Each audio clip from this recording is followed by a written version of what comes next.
Hey guys, and welcome back to the channel. Yo, so both Wolverine and Deadpool both got daughters now. So let's buckle up because we're diving into one wild family road trip.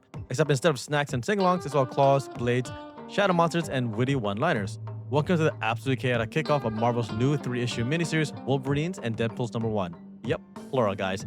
We've got not one, but two Wolverines and two Deadpools teaming up in one seriously dysfunctional and kind of adorable family mission, right?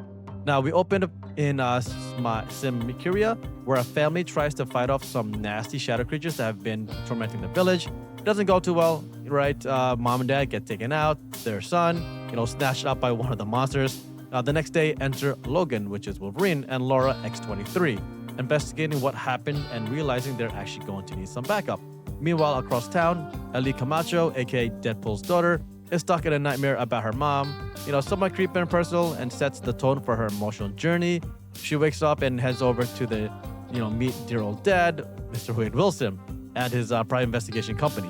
Wade, surprise, surprise, is the one who tipped off the Wolverines about the Sumerian attack, right? Now, the gang finally comes together, Logan, Laura, Wade, and Ellie, and it's a pretty glorious chaos, right? The snark flies like bullets. The team splits into two for investigation, whereas Logan and Wade head into the woods, and Laura and Ellie stay back in the village, right? Now, things do get a little wild here. Wade and Logan are ambushed by Agent X, while Laura and Ellie face off against Lady Bullseye. That's right, guys. Wolverine and Deadpool don't do subtle, right? They do fights, sass, and provide some emotional baggage, which is cool, right? Now, Cody Ziegler, the writer behind this issue, knows how to write a killer Deadpool voice. You get all the nice classics, the random pop-up call-outs, the awkward page turnout jokes, shout-outs to past creators like Jerry Dugan, and some weird commentary that somehow makes sense.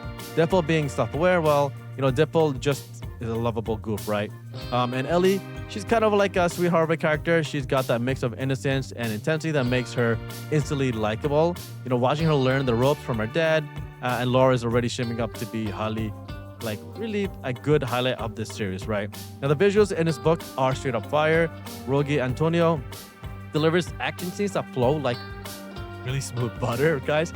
You can feel the punches, the claws, the kicks, and teleportation energy flying across each panel. Every character moves somewhat uniquely, which sounds small, but adds a lot to the vibe of it.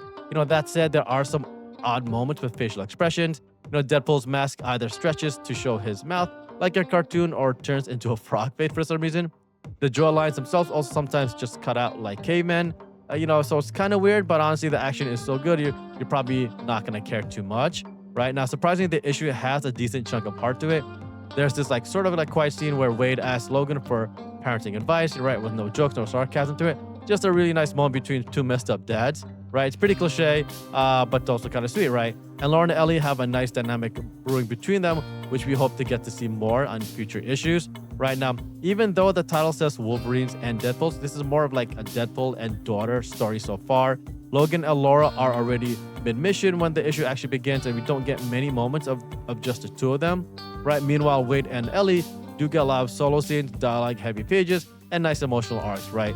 So if you're a big Wolverine fan, you might not like that he got sidelined, but if you here for Deadpool's chaos and Ellie's development, then you're pretty much gonna love it, right? Oh, and let's not forget there's actually a nice giant symbiote wolf dog stomping around in this issue, right? Because of course there has to be. It's nice and bizarre, creepy, and just kind of awesome. And it also fits in perfectly with Deadpool, and just adds a lot of us weirdness, and keeps us guessing throughout the issue, right? As for the big tease at the end, it's a kind of a big deal, no spoilers, but X-Men fans will definitely recognize the threat, and that's tease kind of sets up what could be a wild finale, right? But overall, look, Wolverine and Deadpool #1 isn't perfect. Some jokes repeat a little too often. Some emotional beats are a tad predictable, and yeah, the mask thing gets a little silly, but the art is there, right? The action's pretty tight, and the characters are lovable and weird all in the right ways.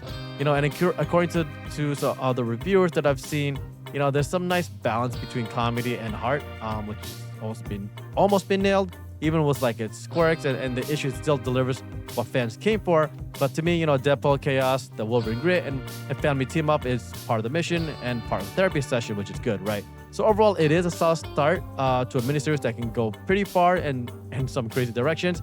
And I'm definitely here for it, right? Well, what do you think? Drop your comments below, and thanks for joining me today. Took a quick, deeper look at the Wolverines and Deadpool's #1. And don't forget to smash that subscribe button for more content and the coolest Marvel comics around.